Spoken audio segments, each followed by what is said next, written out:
souviendra qu'en date du 24 mars 2020, j'avais, par l'ordonnance numéro 20/014 du 24 mars 2020, proclamé l'état d'urgence sanitaire sur toute l'étendue du territoire national pour faire face à l'épidémie de Covid-19. Cette grave crise sanitaire qui affecte le monde entier a rendu indispensables les mesures prises au niveau national pour agir au quotidien. Ainsi, après la première vague des mesures décrétées dans l'ordonnance précitée, j'en ai pris d'autres, rendues nécessaires par l'évolution de l'épidémie dans notre pays. De manière générale, toutes ces mesures associées à la bravoure des équipes impliquées dans la riposte multisectorielle ont permis de ralentir la progression de l'épidémie à Kinshasa et de freiner son expansion dans toutes les provinces. Grâce à ces efforts, nous sommes parvenus à réduire la mortalité très élevée au début de l'épidémie de 11% à 2,4% actuellement, avec un nombre de plus en plus croissant de guéris. Davantage, nous notons une tendance à la baisse du nombre de nouveaux cas au cours de ce mois de juillet. Ce bilan nous place sur le plan africain à la 9e place en termes de nombre de cas et à la 12e place en termes de nombre de décès, déjouant ainsi toutes les prévisions catastrophiques qui ont été prédites pour notre pays au début de l'épidémie. Mes très chers compatriotes, cette nouvelle maladie qui a surpris toute l'humanité a causé des conséquences néfastes sur le plan sanitaire, économique et social. Aucun pays n'est épargné, même ceux qui disposent des meilleurs systèmes de santé et de protection sociale.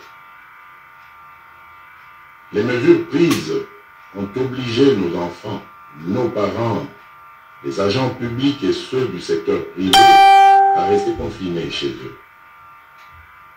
Elles ont impacté et continuent d'impacter sur le fonctionnement des institutions de la République, sur les entreprises publiques et privées, ainsi que sur les relations bi- et multilatérales.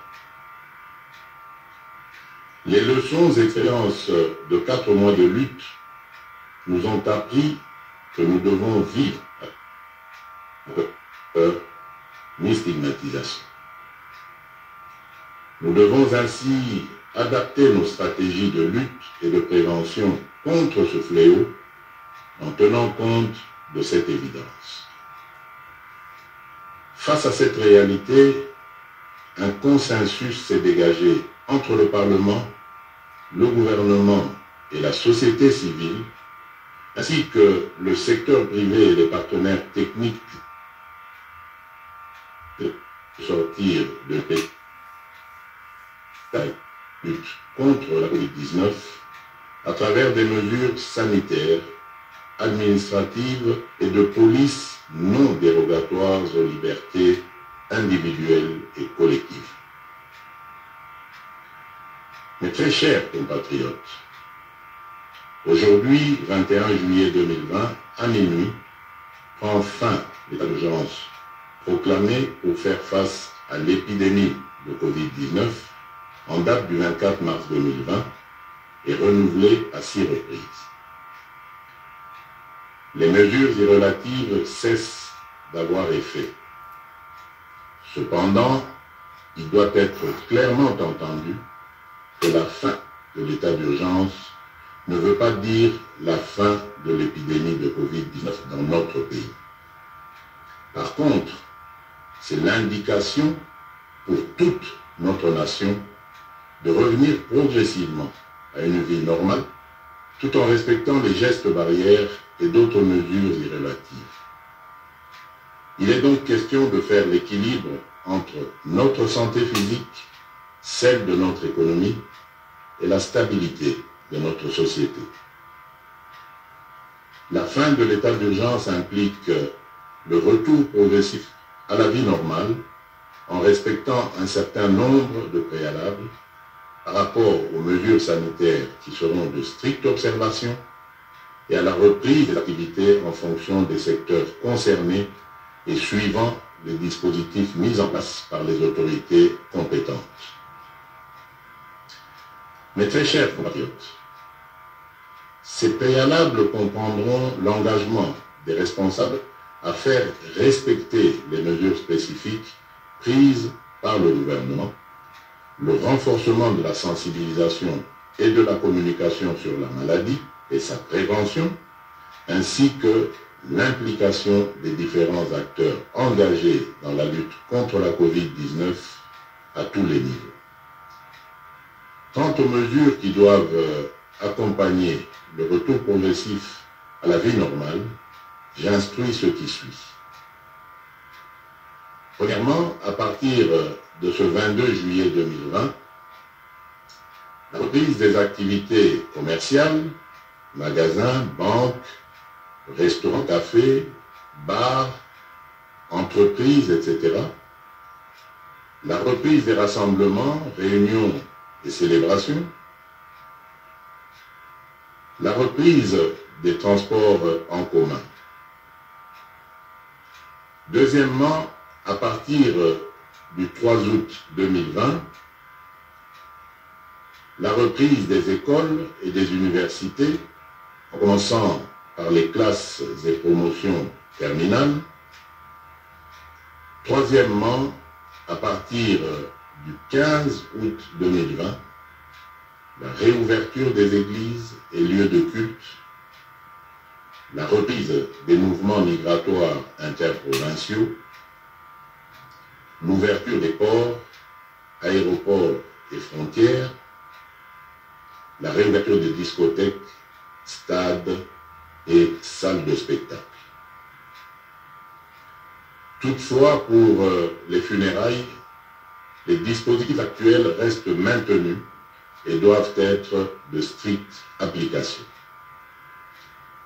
Dans ce contexte, il sied de préciser que les modalités pratiques de reprise dans les différents secteurs seront déterminées par les autorités nationales, provinciales et locales compétentes.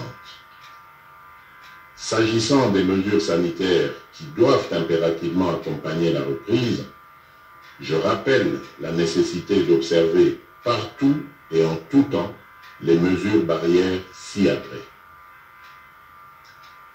La mise en place des dispositions de contrôle à chaque entrée impliquant la prise de température, le lavage des mains et ou l'application des gels hydroalcooliques, le port correct et obligatoire des masques dans les lieux publics, le respect de la distanciation physique, le contrôle et le suivi de l'état de santé du personnel public et privé,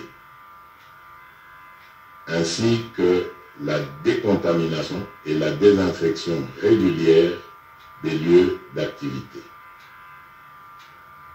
J'instruis le gouvernement de la République et tous les services habilités de prendre des dispositions nécessaires y afférentes. Aussi, je réaffirme mon engagement à la mise en œuvre du programme multisectoriel d'urgence et d'atténuation des impacts de la Covid-19 en République démocratique du Congo que j'ai lancé le 18 juin 2020. Ce programme est toujours en cours de mise en œuvre par le gouvernement, s'articule autour des 3 axes ci-après. 1. Riposte, surveillance et renforcement du système de santé. 2. Soutien à la stabilité économique et relance de la macroéconomie. 3.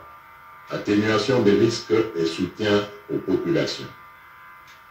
À cet effet, j'ai instruit ma task force, le comité multisectoriel, le secrétariat technique, le ministre de la Santé et le ministre du Plan, ainsi que l'ensemble du gouvernement, de demeurer en alerte et de redoubler d'efforts dans la surveillance et la prise en charge de cette épidémie. Mes très chers compatriotes,